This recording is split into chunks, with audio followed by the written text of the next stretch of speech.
O perfil de um pai abençoador, as marcas distintivas de um verdadeiro pai. Esse é o tema da mensagem, à luz de 1 Coríntios 4, a partir do verso 14.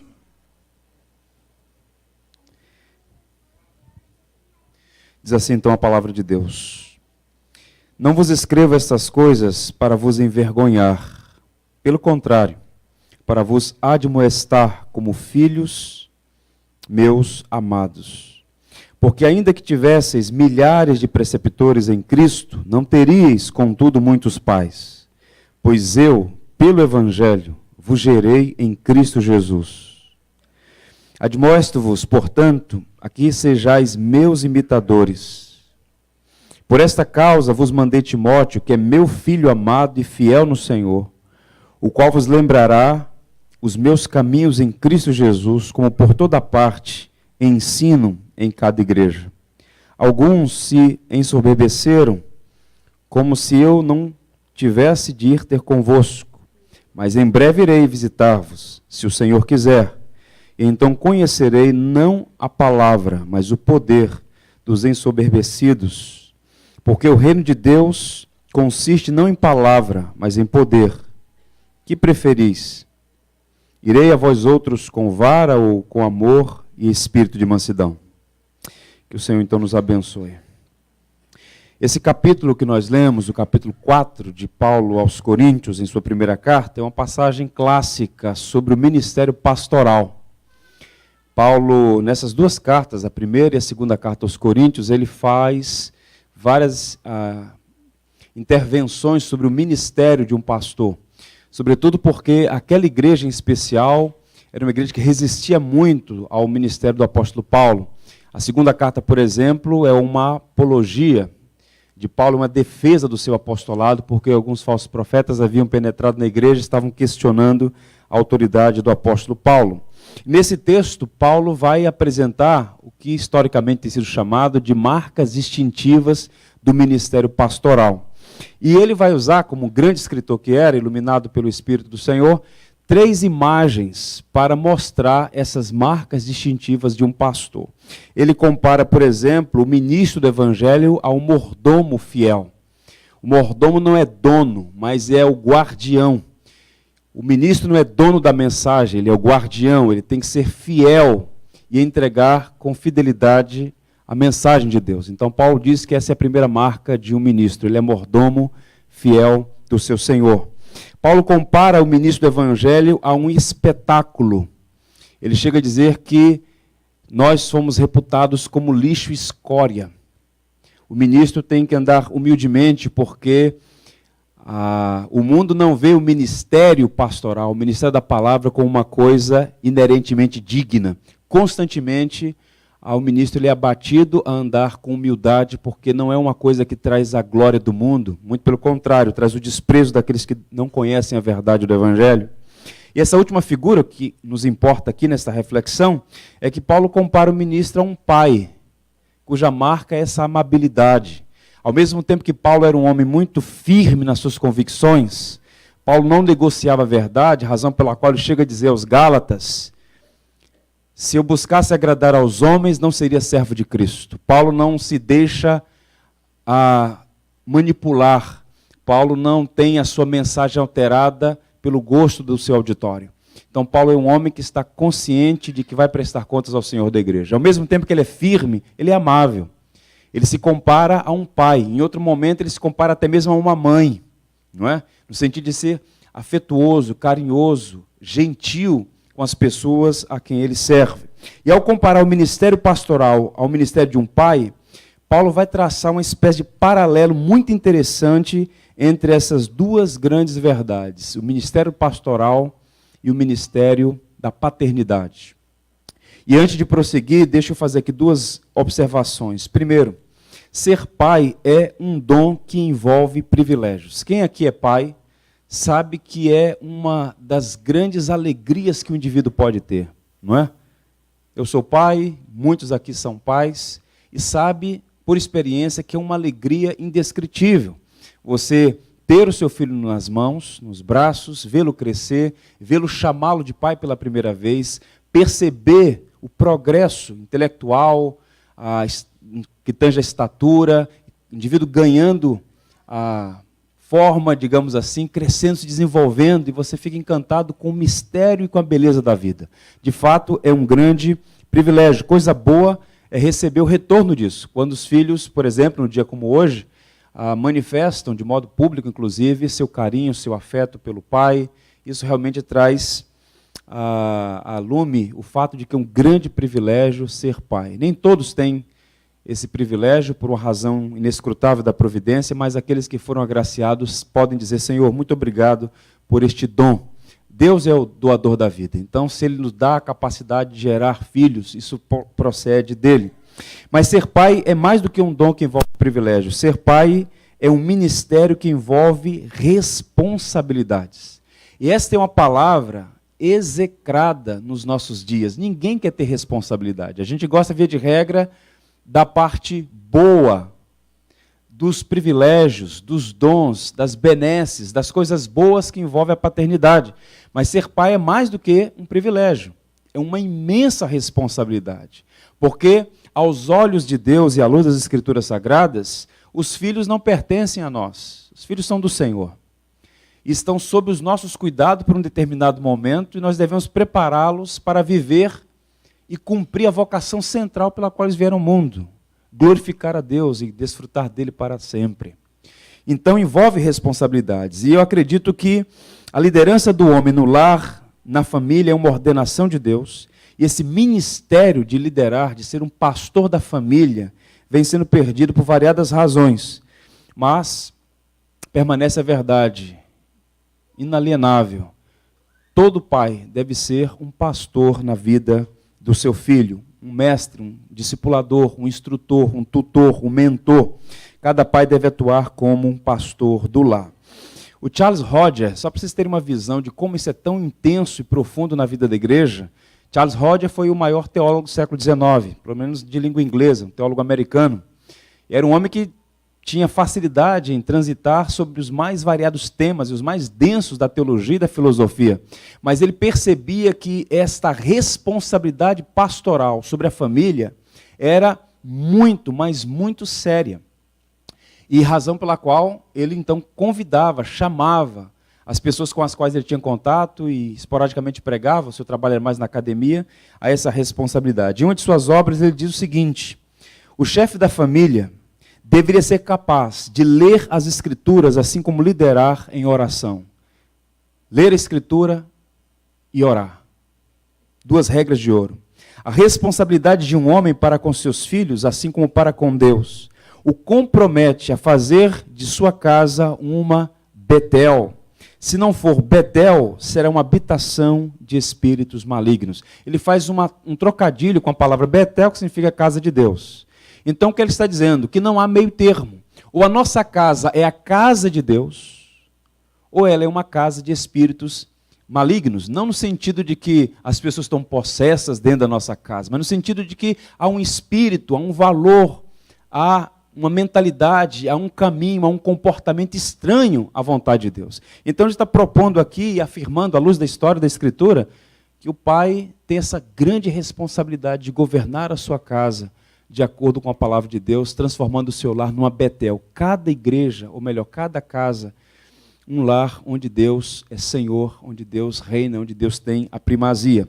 E o texto que Paulo aborda aos Coríntios, a palavra que ele escreveu àquela igreja, e a nós também certamente, apresenta, portanto, algumas importantes verdades sobre o ministério pastoral que são úteis para traçar o que eu estou chamando hoje aqui de um perfil do pai abençoador. Quais são, então, esses traços no caráter, no perfil de um pai que abençoa a sua família? Primeiro e antes de tudo, o pai é alguém que gera os filhos. Isso é interessante, porque Paulo vai fazer uma argumentação muito sólida, muito consistente, dizendo o seguinte: olha, vocês podem ter muitos professores, ainda que tivessem os milhares deles.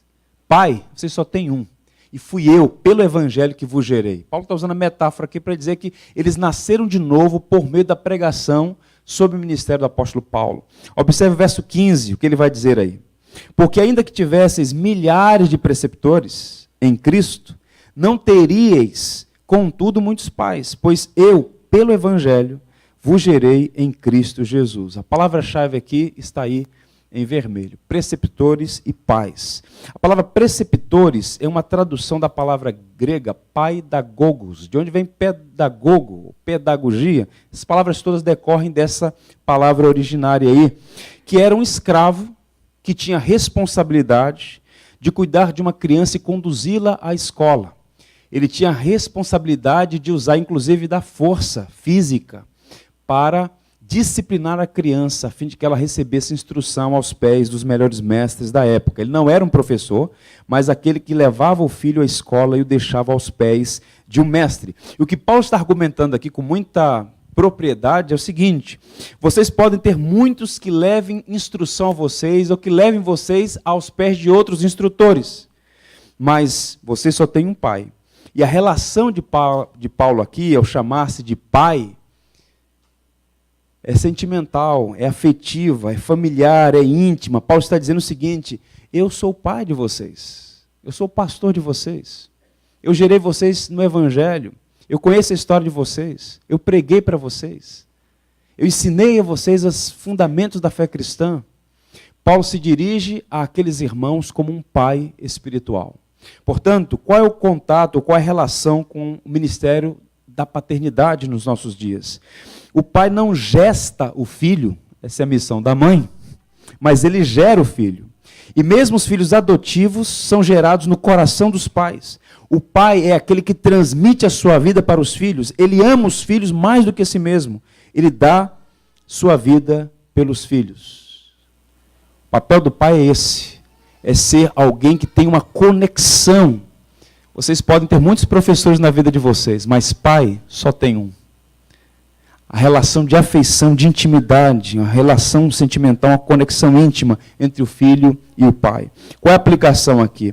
Os filhos poderão ter muitos professores na vida, mas apenas um único genitor. O pai é a maior influência na vida dos filhos. Não faz muito tempo, uma autoridade da Suprema Corte Americana, aposentada, já um ancião de avançada idade, deu uma entrevista a uma rede de televisão, e ele foi solicitado ele fazer uma análise da atual conjuntura, a sociedade como um todo, o mundo, o colapso que o mundo está hoje, tanta confusão. E ele fez uma declaração que provocou muitas pessoas que ouviram ele afirmar aquilo. Ele disse que o problema principal da atual conjuntura não é de natureza política, social ou econômica, é fundamentalmente um problema familiar. Famílias desorientadas, a quantidade de lares onde não há figura de um pai, dirigindo, orientando, amando, cuidando, protegendo, liderando, chamando para si a responsabilidade de ser uma referência. A falta de formação de homens tem sido fundamentalmente a base, a razão principal pela qual há tantos problemas na sociedade. Falta-nos esta figura. Vocês poderão ter muitos preceptores, vocês poderão ter muitos diplomas de doutorado, mas pai, quem é o pai? Quem é essa figura que está influenciando? Quem é esse que gerou? Quem é esse que está acompanhando? Quem é esse que está mentoreando? Quem é esse que está formando um discípulo, formando um homem? Deixa eu lhes mostrar a experiência de um homem que eu admiro muito, James Dobson. Se não falha a memória, já na casa de 80 anos hoje, né? Essa foto é mais antiga, mas já é um homem de avançada idade, o James Dobson. Ele é um dos mais notáveis servos de Deus na área, e ele atua muito especificamente na área da família. Ele tem um programa nos Estados Unidos chamado Família em Foco. Centenas de estações de rádio, televisão, publicou já dezenas de livros, é um homem experimentado. Aqui no Brasil ele tem algumas obras publicadas por várias editoras, inclusive editoras seculares. E a história dele é muito interessante. Há alguns anos eu pude ler um extrato da biografia dele. Ele diz que ele é fruto do investimento que o pai dele fez. O pai dele era pastor de uma igreja em Nova York, e o pai dele teve uma percepção, um tirocínio, de que se não houvesse uma intervenção, um investimento de cuidar daquele rapaz de 14 anos, aquele garoto iria de mal a pior. E o pai dele fez uma coisa que chocou os clérigos, os pastores, daquela associação ali em Nova York. Ele sempre ficou 1 ano afastado do pastorado com a missão exclusiva de discipular o filho James Dobson. 1 ano.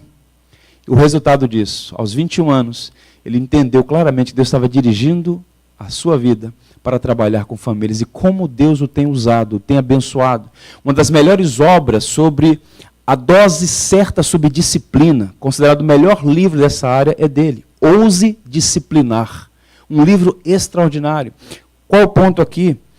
Seu pai tomou a sábia decisão, inusitada, ainda hoje, de gastar tempo, de investir, de gerar, pelo Evangelho, no coração daquele rapaz, uma vida nova, sob a graça de Deus. E ele realmente foi um homem muito abençoado, o seu pai, e o seu filho ainda hoje tem abençoado muito a igreja de Cristo.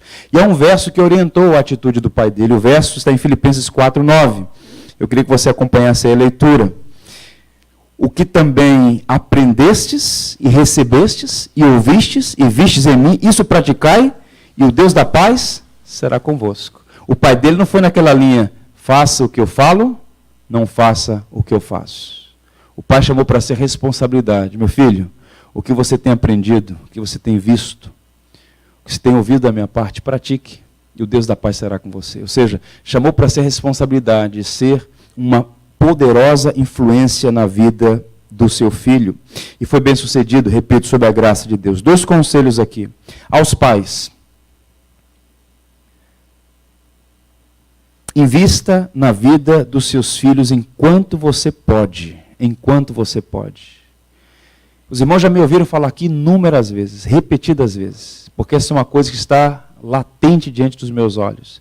A vida é extremamente breve. Breve. Ela passa como um sopro. O salmista diz que é como um palmo, rápido.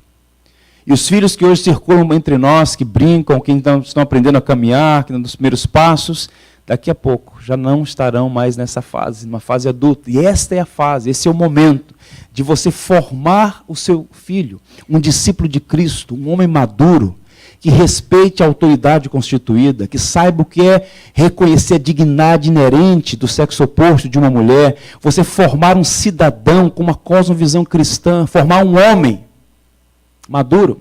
Que privilégio. Paulo está dizendo, olha, vocês podem ter muitos professores, mas pai, fui eu que gerei vocês, fui eu que influenciei vocês, fui eu que anunciei o evangelho para vocês, fui eu que mostrei para vocês o que é servir a Cristo, como é servir ao Senhor. Paulo está dando aqui um grande encorajamento a nós todos. E aos filhos, porque embora nem todos aqui sejam pais, todos aqui são filhos. Aproveite cada oportunidade que você tem com o seu pai. Você pode aprender com os acertos, mas também com os erros. Nós temos uma ideia equivocada de achar que só podemos aprender com os acertos. Idealizamos famílias perfeitas.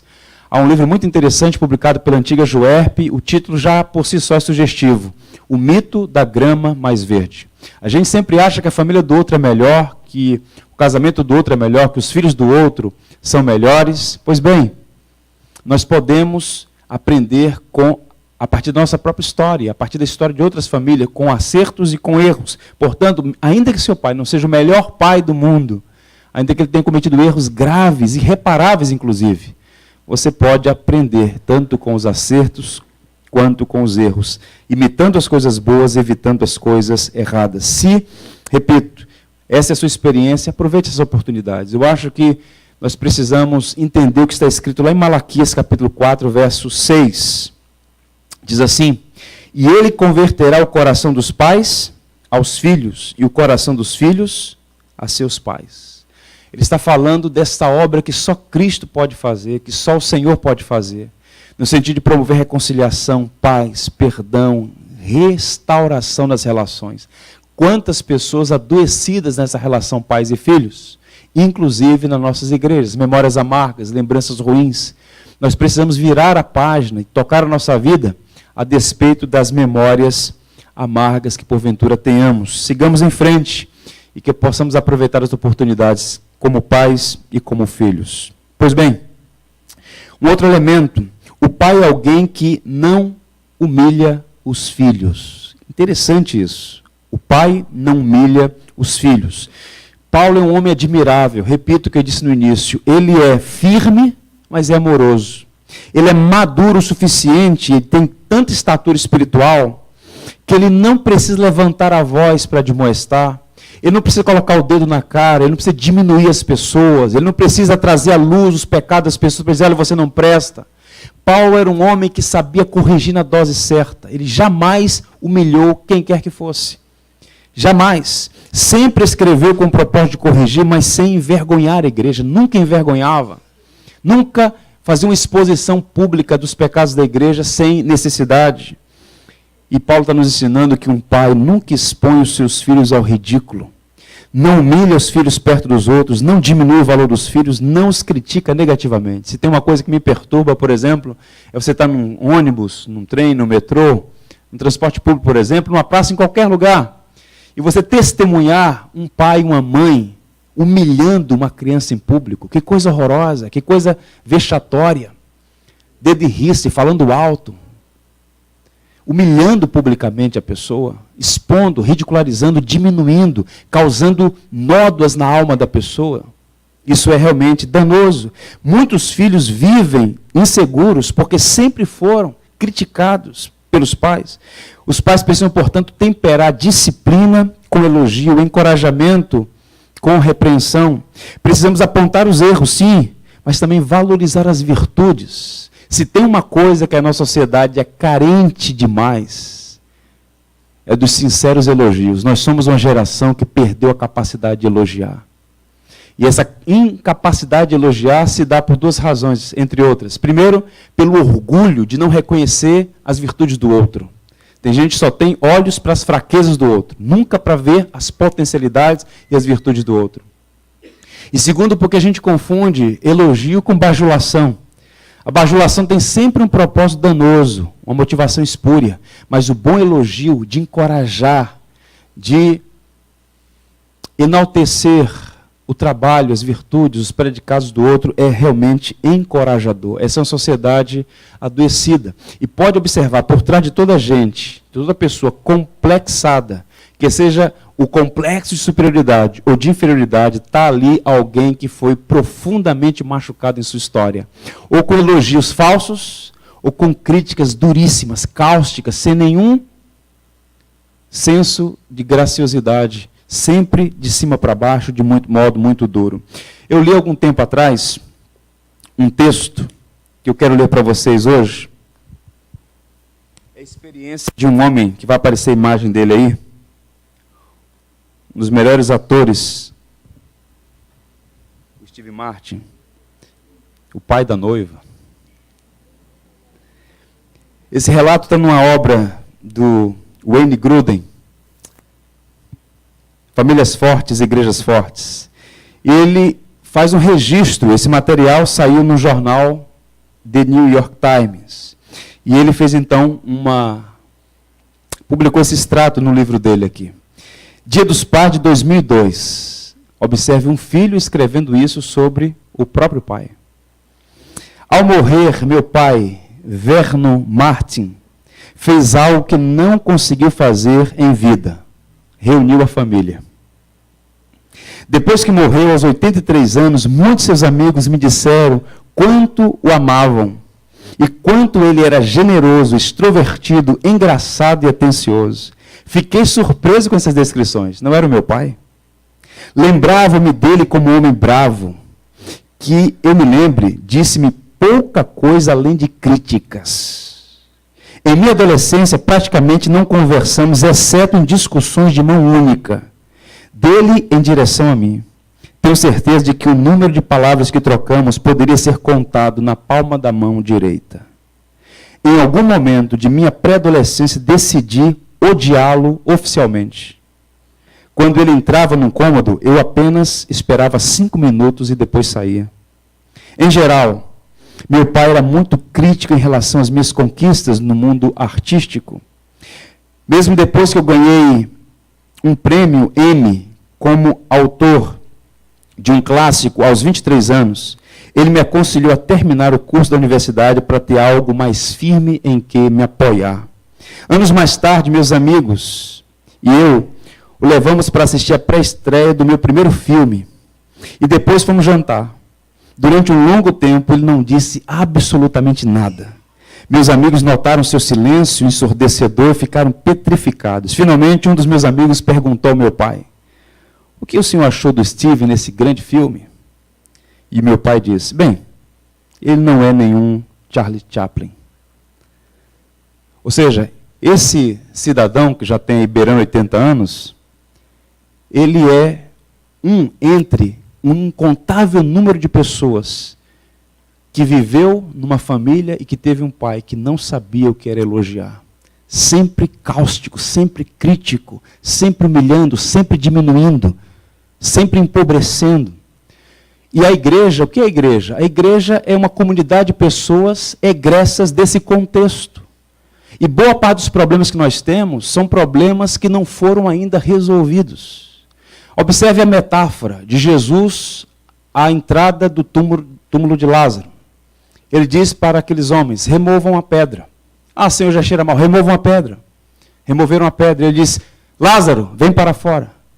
E quando Lázaro vem, enfaixado em lençóis, que era comum, a tradição hebraica, de fazer o embalsamento, ele diz então: tirai as ataduras. Há muita gente que recebeu vida, mas ainda não foram removidas as ataduras. É um símbolo, uma metáfora, para dizer que há muitas coisas que ainda têm que ser arranjadas aí no coração. Há muita gente adoecida. E eu oro para que você entenda uma coisa: todo filho carrega consigo memória de seus pais. Quer sejam boas, quer sejam ruins, quer sejam intensas ou superficiais. Não humilhe seus filhos, afete a vida deles com amor, e se porventura você foi ferido, só há um caminho, meu amigo. O caminho é o perdão, o exercício da misericórdia, e a graça de Deus fazendo uma obra que só Ele pode fazer. Eu conheço e tenho amigos que passaram por experiências danosas, mas que pela graça de Deus não repetiram essa história miserável na vida dos seus filhos. A gente não precisa repetir isso. Nós podemos fazer diferente, sob a graça de Deus. Há uma regra de ouro, e eu vou chamar aqui a atenção de vocês para um educador, Mário Sérgio Cortella. Ele diz o seguinte: elogie em público e corrige em particular. Um líder corrige sem ofender e orienta sem humilhar. Essa é uma regra de ouro. Seu filho fez alguma coisa errada, chame em particular, olho nos olhos. Na repreensão tem que vir o bálsamo do amor. Para que a criança, para que o filho saiba que aquela repreensão não é de um despótico, mas de um pai que corrige porque ama. E o elogio tem que ser em público, o encorajamento em público. Como essa regra básica pode fazer diferença na vida dos filhos. Paulo jamais humilhava as pessoas. Muito pelo contrário, ele buscava corrigi-las em amor. E sempre encorajava. Ele era um homem que sabia elogiar. Pode observar, todas as cartas de Paulo, com exceção da carta aos Gálatas, ele sempre começa com uma saudação e em seguida uma palavra de louvor a Deus por alguma virtude presente naquela igreja que não era perfeita, mas certamente tinha predicados também. Caminhando. O pai é alguém que tem coragem para confrontar os filhos. O verso 14 diz assim, na parte B: pelo contrário, para vos admoestar como a filhos meus amados. Admoestar é a palavra que Paulo usa aí. É a palavra que dá a ideia de confrontar. Muitos pais perdem porque não sabem impor limites. Ao mesmo tempo que você não pode humilhar, não pode diminuir, não pode roubar a dignidade do outro, você tem que aprender, porque faz parte da vocação pastoral, da vocação de um pai, repreender, confrontar, impor limites. Seria uma irresponsabilidade deixar filhos sem rédeas, filhos sem balizas, filhos sem os limites. Muitos pais, eu diria, são como Davi, que tinha muitos predicados, que foi chamado homem segundo o coração de Deus, mas que no exercício da paternidade cometeu muitas falhas. Vide o caso de Absalão, vide o caso de Tamar, vide o caso de Aminon. Quantas tragédias dentro da casa do próprio rei Davi, porque ele não soube lidar, ele não soube colocar os limites, e realmente a sua família sofreu por conta disso. Há uma senhora chamada Albert King, a mãe do famoso pastor Martin Luther King, em uma entrevista, ela disse, em resposta à pergunta de um jornalista, qual foi o segredo do seu trabalho como uma mentora, uma instrutora na vida do seu filho, que foi de fato um homem notável, a despeito das suas dificuldades também. E ela deu uma resposta curta e profunda. Ela disse, eu sempre soube dar duas coisas aos meus filhos, e não apenas ao Martin, mas a todos eles. Eu dei asas e raízes. Asas e raízes. Equilíbrio. Há pais que só dão asas, não dão raízes. Há aqueles que só dão raízes, mas não dão asas. A gente tem que dar as duas coisas, raízes e asas. Asas é a liberdade. Ele não é cópia de você, ele é um indivíduo que tem talentos, personalidade, fraquezas, virtudes distintas de você. Tem que dar liberdade para que ele possa discernir a vocação dele e seguir seu caminho. O filho não é meu, não é seu. Ele é do Senhor para cumprir um propósito que vai para além da nossa limitação geográfica, inclusive. Mas, ao mesmo tempo, tem que ter raízes, porque se os filhos não souberem quem eles são e o propósito primário pelo qual eles vieram à existência, eles serão ludibriados para este mundo que não é bom, é hostil ao Evangelho, é um mundo que jaz no maligno e que ludibria sempre as pessoas a viver e a pensar diametralmente oposto à vontade de Deus. Os pais, portanto, devem ter autoridade sobre os filhos, porque a omissão custa caro, muito caro. Exemplo clássico na escritura do Antigo Testamento, os filhos de Eli. Eli foi um grande sacerdote, foi o maior de Israel, até a figura lendária de Samuel. Ele exerceu o sacerdócio por 40 anos em Siló. Foi um homem de grande autoridade, respeitado, mas, a despeito de todas as suas virtudes, ele fracassou no principal ministério que um homem pode exercer: o pastoreio dos próprios filhos. Porque os filhos dele, a despeito de também serem sacerdotes, o texto vai dizer que eram ímpios, pagãos, irreverentes, insubmissos, era uma gente que não honrava, não respeitava o Senhor. Razão pela qual, despeito de todas as fracas e inoperantes repreensões de Eli, o Senhor envia uma palavra por meio de Samuel, e a palavra não foi boa. O texto diz assim, lá em 1 Samuel capítulo 3, observe. Diz o Senhor a Samuel, eis que vou fazer uma coisa em Israel, a qual todo que ouvir lhe tinirão ambos os ouvidos. Naquele dia suscitarei contra Eli tudo quanto tenho falado com respeito à sua casa. Começarei e o cumprirei. Palavra de juízo. E o texto segue. Porque já lhe disse, era uma coisa que ele já sabia, porque já lhe disse, que julgarei a sua casa para sempre, pela iniquidade que ele bem conhecia, porque seus filhos se fizeram execráveis. E o que ele fez? Não os repreendeu. Está aqui um homem que sabe o que é verdade, está vendo os filhos no erro, ele sabia, já tinha sido advertido, e o que é que esse sacerdote faz? Não os repreende. Não os repreende.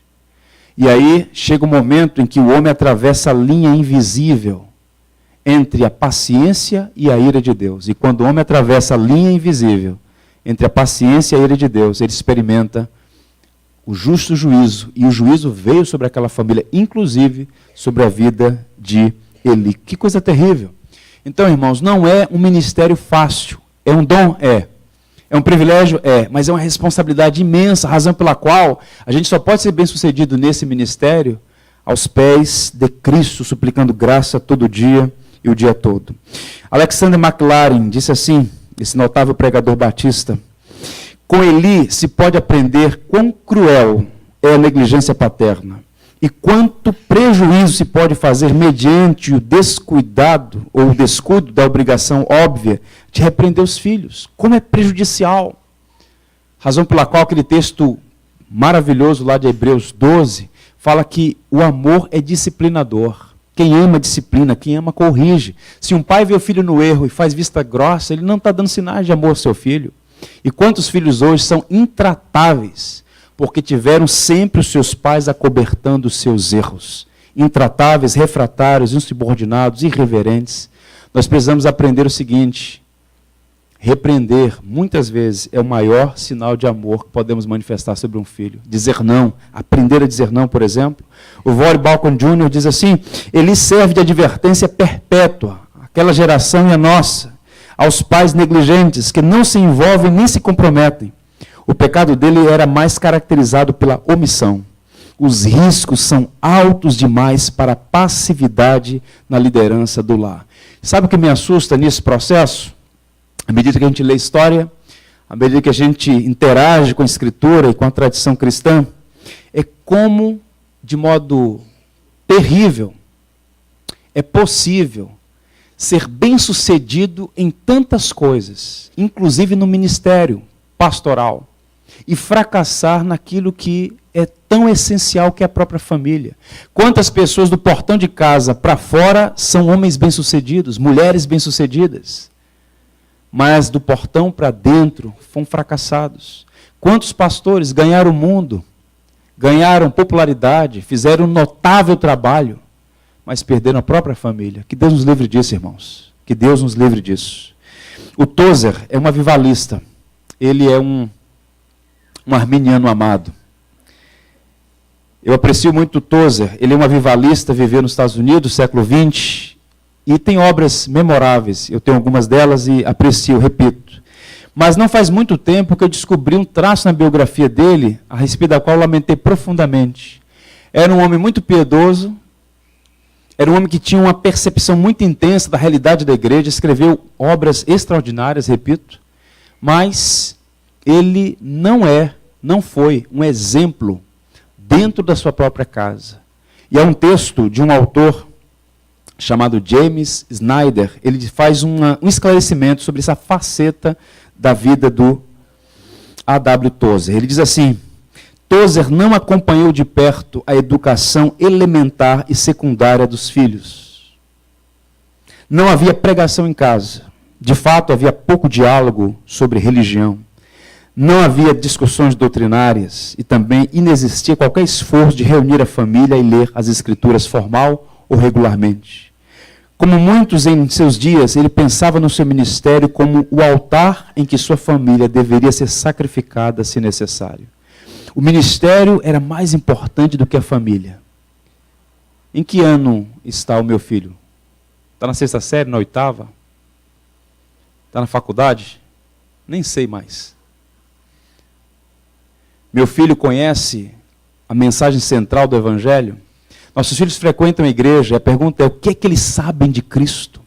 O que é o tesouro maior do coração dos nossos filhos? Qual é o sonho mais intenso, o desejo mais ardente pelo qual eles lutam e batalham? Não é por um diploma universitário. Pode crer nisso, não é por isso. O fim último não é isso. Não é por um endereço nobre. Pode ter certeza que não é isso. Há ídolos que diariamente assediam nossos filhos e o nosso próprio coração. E a preocupação primária dos pais cristãos maduros deve ser o quê? Ajudar os filhos a discernir aquilo que é mais importante, não aquilo que é periférico. Viver baseado naquilo que é mais importante. Isso envolve, certamente, irmãos, essa disciplina, essa repreensão em amor, esse pastoreio contínuo, ao lado, de perto, lado a lado, o dia todo, caminhando com os filhos. O livro de Provérbios diz assim: corrija os seus filhos enquanto eles têm idade para aprender. Chega um momento que, aí agora, meu irmão, é só falar: Senhor, tenha misericórdia.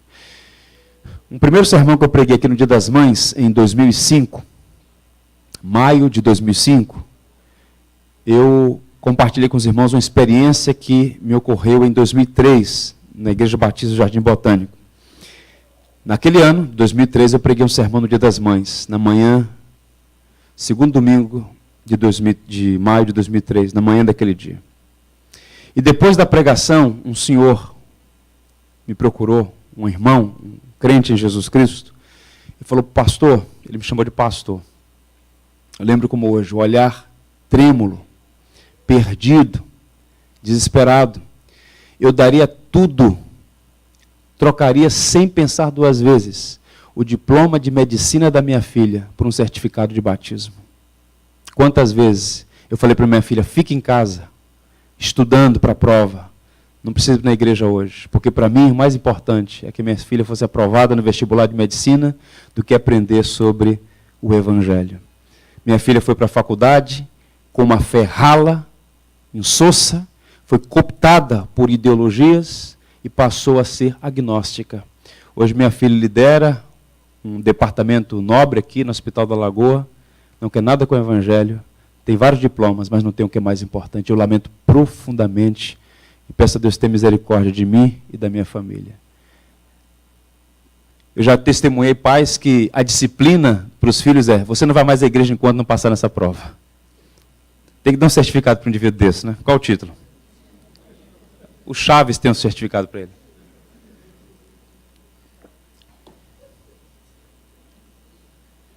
Pois bem, Deus tem misericórdia. Gênesis 18, 19 diz assim: porque eu te escolhi para que ordene a seus filhos e a sua casa depois dele, a fim de guardarem o caminho do Senhor e praticarem a justiça e o juízo. Guarda essa palavra e você que é pai, você que é pastor na sua casa. Sua vocação está resumida aqui na palavra de Deus a Abraão. Você foi escolhido como cabeça, como chefe, como pai, como pastor, para ordenar seus filhos e a sua casa depois dele. Para quê? Guardar o caminho do Senhor e praticar a justiça e o juízo. O Senhor vai requerer de nós o cumprimento dessa missão. E eu oro para que tenhamos êxito por sua graça nesse desafio enorme. Caminhando, serei mais breve nos pontos restantes. O pai é alguém que dá exemplo. Exemplo, exemplo, exemplo. Antônio Vieira, que foi um grande orador, chamado de imperador da língua portuguesa, escreveu muitas coisas interessantes. Uma delas, no sermão da 60ª, ele disse que para falar ao vento bastam palavras. Para falar ao coração é necessário o exemplo, o poder do exemplo. O exemplo arrastando as pessoas, o exemplo comunicando não apenas aos ouvidos, mas aos olhos. E os pais precisam chamar para si essa enorme responsabilidade. Catequizar verbalmente, instruir, pontuar propositivamente as doutrinas da fé, o que é o Evangelho, mas, sobretudo, o exemplo. Quer ver uma coisa? Que valor tem para uma criança ouvir que a Bíblia é a palavra de Deus? Se essa Bíblia é desprezada pelos próprios pais. Que valor tem para uma criança afirmar ou ouvir que a igreja é a comunidade do povo de Deus, se durante toda a semana, e especialmente no domingo, tudo que ela ouve dos pais é juízo e juízo e juízo da igreja? Que valor tem para uma criança ouvir que a oração é importante, que é o oxigênio da fé, que a oração pode promover esta conexão, essa maior intimidade com o Senhor, se os filhos nunca veem os pais orando? Que diferença enorme faz quando os pais não apenas falam, mas mostram o que é ser cristão. Há muita religião no nosso meio, irmãos. E não adianta você ser um batista do Papa Amarelo. Eu sou batista. Há muitos batistas no inferno, meu irmão. O que faz a diferença é se você é um discípulo de Jesus Cristo. Se você imita o caráter do teu Senhor. Nós devemos ser batistas porque é uma rica e bela tradição que a maioria não conhece. E essa tradição batista é respeitar a Escritura como autoridade suprema, diante da qual nossa consciência está cativa. Respeitar as Escrituras como sendo o tribunal supremo que rege a nossa conduta e a nossa doutrina. Mas fora isso, é só religião que não tem valor nenhum. E o que nossos filhos precisam, eu digo isso com muito temor, é ver em mim, em você e nós todos, Cristo, o vivo, não aquele crucificado nos crucifixos, nas repartições públicas, mas o Cristo vivo, que morreu, mas está vivo, está em nós, como Paulo disse, não mais vivo eu, mas Cristo vive em mim. Isso faz a diferença. O Charles Swindoll, outro escritor do qual eu admiro, porque eu tenho muito respeito, autor de várias obras, inclusive nessa área da família, bons livros. Ele diz, em um dos seus textos, não me recordo qual, que uma das coisas que mais marcou a sua vida foi quando ele morava no interior dos Estados Unidos, numa área rural, e quando eles vão à cidade comprar alguma coisa lá para a propriedade, e por alguma razão, ele recebe um troco a mais e não percebe. Faz um caminho enorme até em casa. Quando chega em casa, percebe que o valor foi excedente. E o pai, vamos voltar. E ele diz, não, pai, a gente pode voltar outro dia. Vamos voltar agora. Faz o caminho de volta, chega na loja e fala, olha, vocês me deram um troco a mais, eu estou voltando para devolver. Ele fala assim, o impacto disso na vida de uma criança. Você não tem ideia de como as crianças guardam nas memórias cada detalhe. Uma palavra, um gesto, uma atitude. Numa padaria, numa quitanda, num ônibus. Você pode estar catequizando seu filho para imitar Jesus ou imitar o diabo. Você tem que tomar muito cuidado, muito cuidado. O resumo da vida de Noé é o epitáfio que todo crente deveria ter para si. O resumo da vida desse homem é o que todos nós falamos, eu quero ser assim. Eu quero que num dia do meu sepultamento leia-se o que foi dito sobre Noé. Olha o que está escrito lá em Gênesis 6, verso 9. Eis a história de Noé. Qual é o resumo da história desse homem? Noé era um homem justo e íntegro entre os seus contemporâneos. Noé andava com Deus. No dia do seu sepultamento, alguém chegar, um pastor, um clérigo, um amigo, alguém, se a pessoa fizer alguns elogios a você, que os seus filhos não fiquem por dentro, não conheceu meu pai. Não conheceu meu pai. Que os seus filhos possam dizer com lágrimas, meu pai é isso e muito mais. Meu pai era um autêntico discípulo do Deus vivo. Eu sou devedor a Deus pelo pai que ele me deu. Por fim, o pai é alguém que dá carinho aos filhos. Carinho.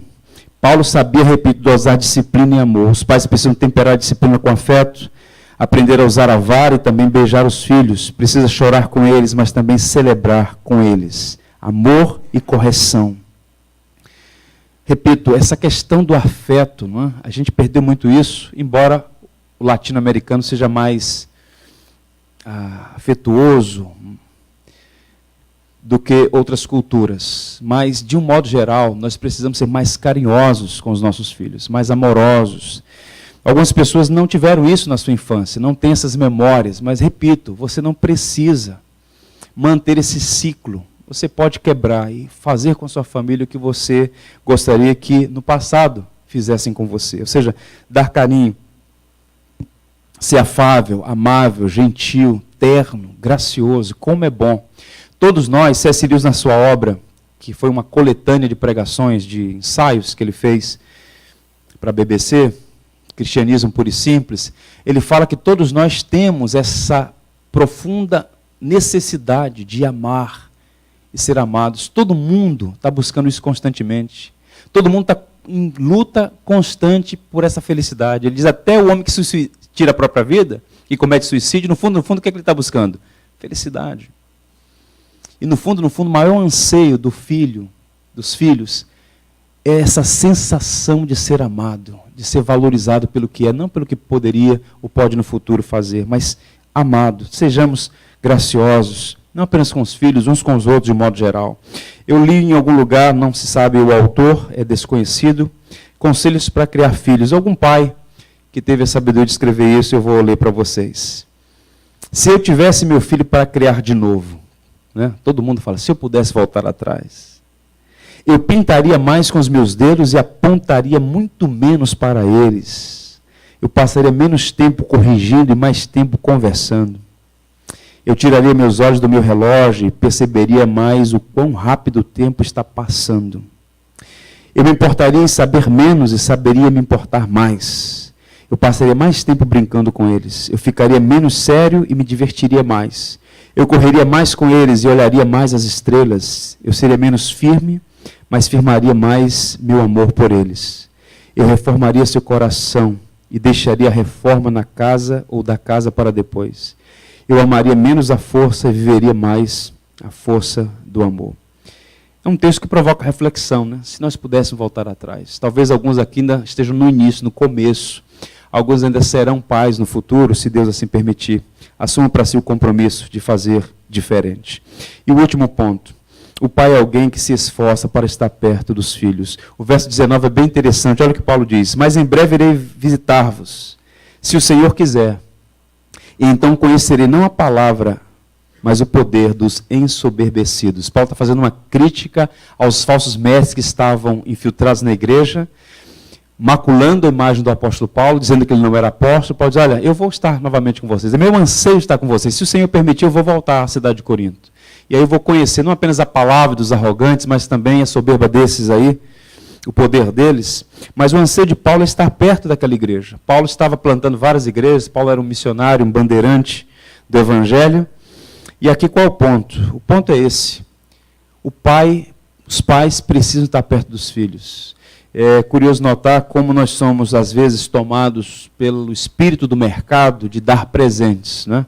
Quem aqui foi de gerações anteriores, não havia nada dessa parafernália tecnológica, não é? Os brinquedos eram simples, e as pessoas eram felizes, não é? Brincavam, se divertiam, as memórias são saudáveis. E hoje, você compra um produto, sai da loja, o cara fala, já está vindo um superior a esse. Mas como é que é? Eu estou pagando esse ainda, vem outro, e vai comprando.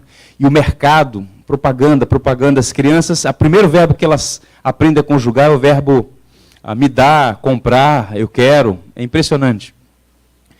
Mas deixa eu dizer uma coisa para você, eu tenho percebido isso, mais do que presentes, o que eles mais precisam é da nossa presença. Não é? A presença, como faz diferença? Uma queixa substancial de muitos filhos é que não tem a presença. Às vezes o pai está até fisicamente presente, mas o coração, a mente distantes, dar atenção.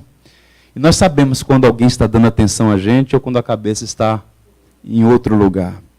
Eu já li para vocês, e eu quero ler novamente um texto de um advogado que deu um testemunho.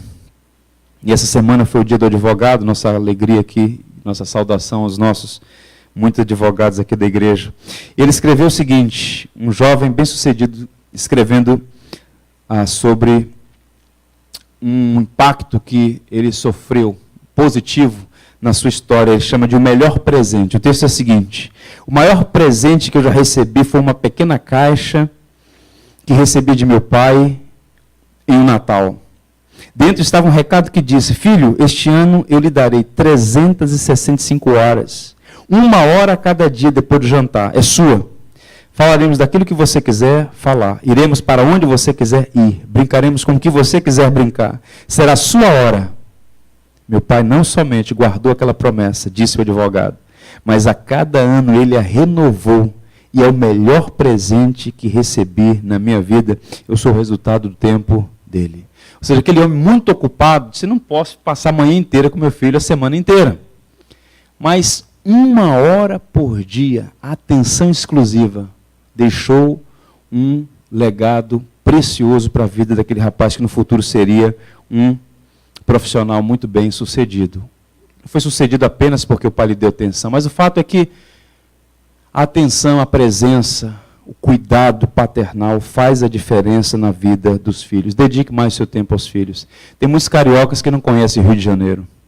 Qual foi a última vez que você fez um passeio com seus filhos? Pisou na areia da praia, um mergulho, um bate-papo. Ah, pastor, a vida está tão difícil. Meu irmão, um caldo de cana. Não é tão caro assim.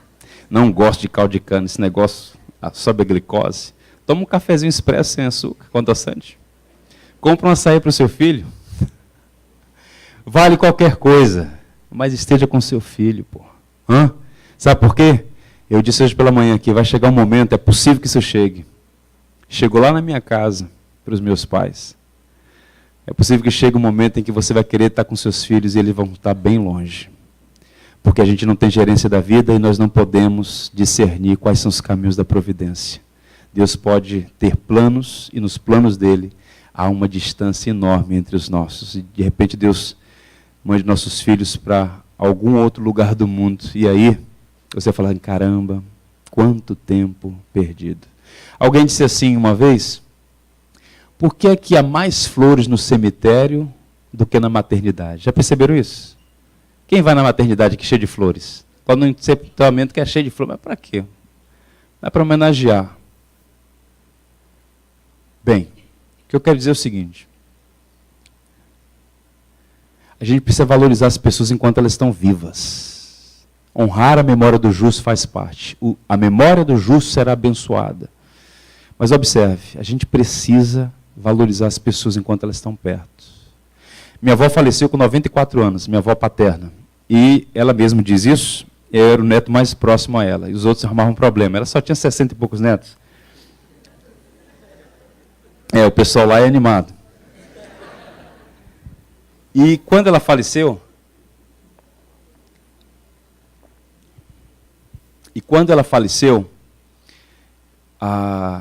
eu não fiquei com aquele saudosinho, poxa vida, podia ter feito isso ou feito aquilo. Nós, de fato, tínhamos uma relação muito próxima. Mas, a despeito disso, me veio à mente, eu poderia ter aproveitado um pouco mais. Né? Eu poderia ter aproveitado um pouco mais. Então, aproveite o seu pai, aproveite a sua mãe, aproveite seus filhos, aproveite seus netos, aproveite seus avós, aproveite essa pessoa que está ao seu lado.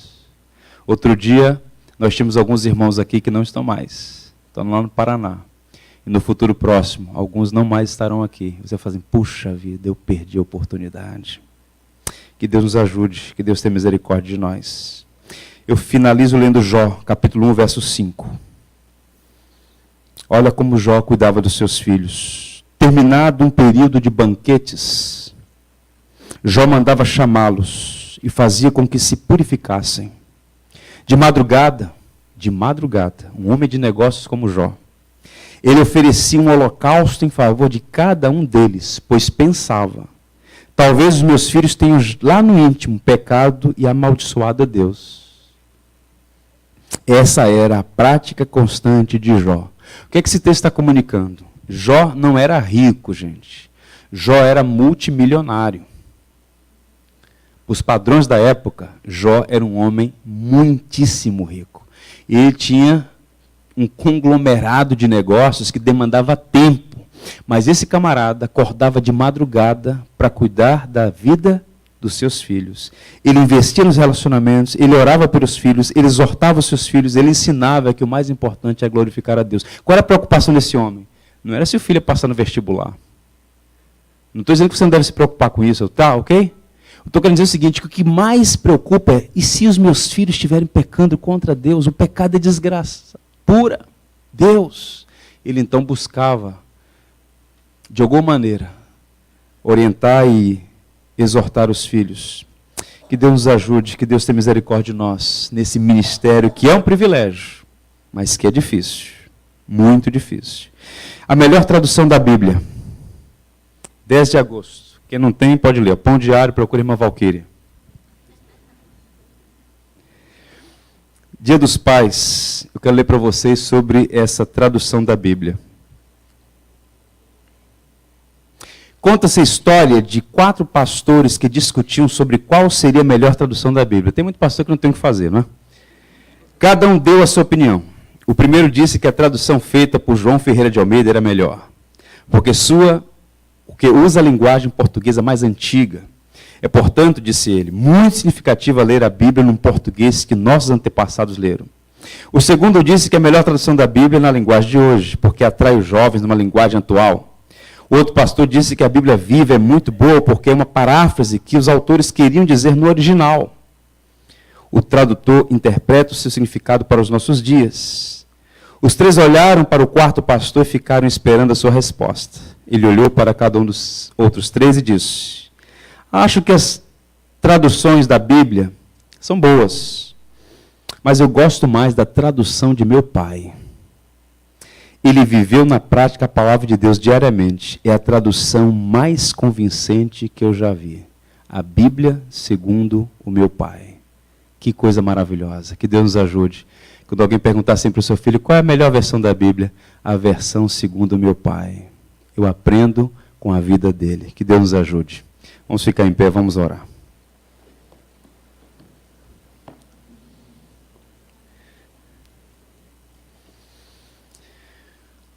Vamos pedir a Deus que nos ajude nessa missão, que é dom, mas também envolve responsabilidade. Senhor, nós nos aproximamos de Ti para clamar, suplicar misericórdia.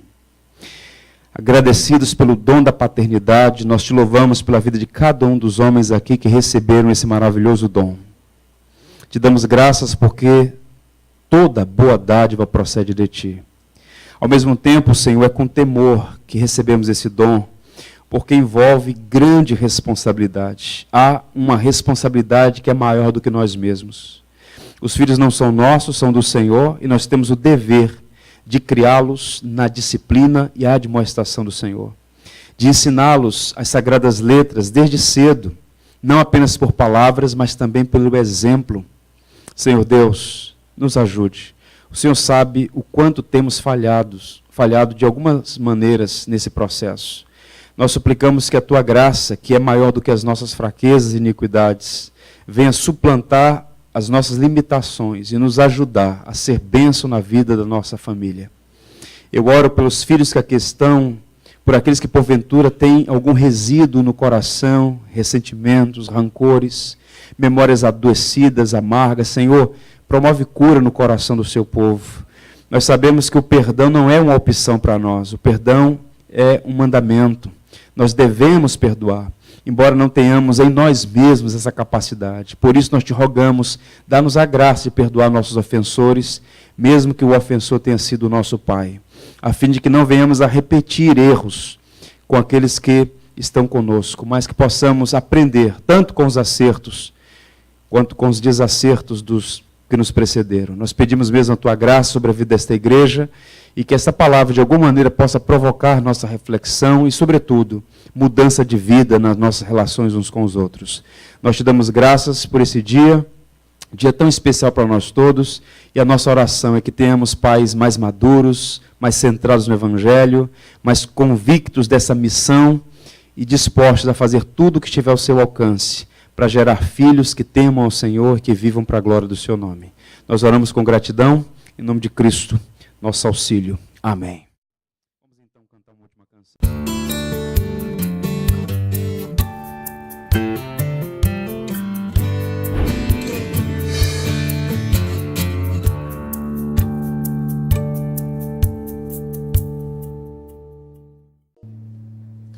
Tu és fiel, Senhor, meu Pai celeste, pleno poder aos teus filhos darás. Nunca mudaste, tu nunca faltaste, tal como eras, tu sempre serás. Vamos juntos? Tu és fiel, Senhor, tu és fiel, Senhor, dia após dia, com bênção sem fim. Tua mercê me sustenta e me guarda. Tu és fiel, Senhor, fiel a mim. Flores e frutos, montanhas e mares, sol